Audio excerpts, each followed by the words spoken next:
Welcome to the Trash Picture Show. This is a follow-up to my X-Files Fight the Future review, and I'm going to go over some merch and some of the reasons I enjoyed the X-Files when I was a kid. First off, we have the X-Files trivia game. Pretty cool game. It's a VHS game, very like Atmosphere or the VHS games you got in the 90s. Very cool board. I'll just show you here now. Very nice artwork. And so yeah, it's pretty cool. And you got a question book. Got two question books. You got these cards, question cards, and you also got these kind of little pieces that you use to move across the board. I don't know if they've done a DVD update of this, but you can probably find this very easy in a thrift shop because not many people keep these old videotape games anymore because VHS is a void kind of medium. But if you can, do pick it up because they are pretty cool and they will be collector's items. Next up, we have the X-Files video game. I got this. I think I was in third class. I was about 14 at the time, and I still have it. It ran on Windows 95, so that will show you how old it is. Pretty cool little box for the CDs, and there's the back of the box. You play an FBI agent named Craig Wilmore, and he's investigating the disappearance of Agent Mulder and Scully. And yeah, the whole cast turns up, and the characters are all there. You have Mulder, Scully, obviously. You have Walter Skinner. You have the lone gunman. You have the cigarette smoking man. You have Mr. X, and yeah, it's a bare bones kind of X-Files story, but it's still a cool X-Files story. And this came in a whopping 7 discs. It was a point and click adventure, and it was fun. And yeah, if you can find it and if you can emulate it, check it out. I think they re-released it for the PlayStation 1, if I'm not mistaken. Next up, we have novelizations by Charles Grant. These are okay. They kind of deviate from the characters of Mulder and Scully and make them more like kind of regular cop, kind of mystery kind of stories. And yeah, they're okay. I wouldn't go out of my way to get them, but if you can get them in a thrifty's fairly cheap, and you're a diehard X-Files fan, they're well worth a look. So yeah, definitely check out those books if you're a diehard X-Files fan. If you're a casual fan, maybe give them a miss. Next up we have these. These are pretty cool. These are the collector's cards, and they're from season 1. I have season 2 as well, but I kind of got them framed, so yeah, these are pretty cool. Just different character cards and Mulder and stuff. That one and that one, and there's ones featuring episodes here. This is from that one, and yeah, they're pretty cool. More Gillian Anderson. You can't get enough Gillian Anderson. Cigarette smoking man, and yes, for some of them, some of the cards they done actual original artwork, and the original artwork is like really impressive. Just check out some of that. That's pretty cool. Like that one's for the Jersey Devil. That one's for Shadows, and they're pretty awesome. You can probably track them down online. My friend John got me these for Christmas. He got me the entire deck. He found them online, and if you do look around, you can probably get them for not too much. Some collectors are like they get multiple decks and they get like doubles, so they're not too pushed about parting with them. So yeah, if you can get a chance, do try and track them down. They're pretty cool for an X-Files collector. Next up, graphic novels and comic books. This one's interesting. This is a X-Files crossover comic with 30 Days a Night. The story's cool. Not too gone in the art though, but yeah, it's Steve Niles incorporates the University X-Files with the 30 Days of Night. Basically, Mulder and Scully go to Barrow, Alaska, to investigate the events which are going on involving blood-sucking vampires. And it's a cool comic, but the art lets it down. Next up, we have these are the collected editions of the X-Files magazine comic, and the artwork in this is awesome. It's pretty cool. It's done by Charlie Allard, who you might know if you're a comic book fan. Who he does the artwork for the Walking Dead comic by Robert Kirkman, and yeah, I actually got him to sign this one for me. He was at a convention, and yeah, his artwork for this is wicked. It's pretty cool.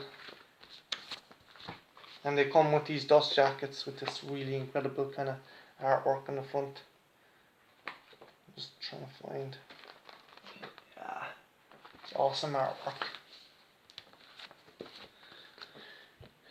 That one's pretty cool as well. Pretty nice graphic kind of artwork. I do like the kind of like the cards. They do a kind of very art house kind of art for the kind of concept designs of some of the creatures and stuff. They do kind of really out there artwork for the comics and the cards. Next up, there's the single issues of the X-Files magazine. Up to a point, Manga released these, and then Titan Press took over.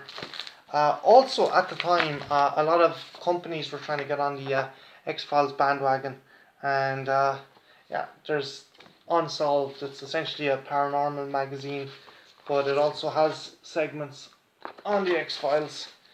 And this one came with a poster. I think I took the poster out, but there's a segment on missing persons. I think there's even a part about Jimmy Hoffa here, which I doubt he was abducted by aliens, but you know.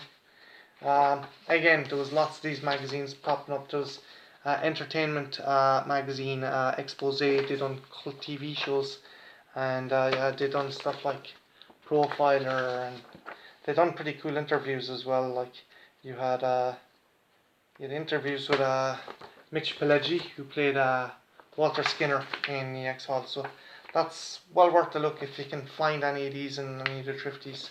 Do pick them up if you're an X-Files fan. The TV show, growing up, well, as I was saying before, I begged my folks, could I stay up and watch the X-Files? It was on a weeknight, and it was on Tuesday nights, and my folks were like, right, okay, if you do all your homework and you do the dishes, stay up and watch it. And I did, and it scared the pants off me, but I loved it. I thought the characters were cool, I thought some of the creatures were cool, and it was interesting that this mythology kind of expanded over the seasons. It kind of got away with itself after Fight the Future and season 5. And yeah, favorite episodes, standout episodes. Well, from season 1, there's a fantastic episode called Ice, which is very much a homage to John Carpenter's The Thing, where Mulder and Scully go up to a research station in Alaska where this mysterious parasite has affected the researchers. Season 2 had the awesome Fluke Man episode where a mutation is in the sewer and he's preying on sewer workers, and Mulder and Scully have to stop him. Tombs was another fantastic episode where this serial killer who could he could stretch and he could get into chimneys and vents and stuff, was murdering people, and it turned out he hibernated every 80 years, I think, and it was just fantastic because his eyes, he had these fantastic yellow eyes, and he scared the shit out of me as a kid.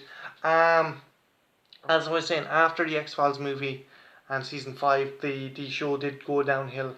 A friend of mine, John, who got me the cards, pointed out that after production left Vancouver, they went to Los Angeles, and the creepy kind of isolated vibe left the TV show, and you had something that was more like a procedural crime drama with supernatural elements, and I do think that affected the TV show.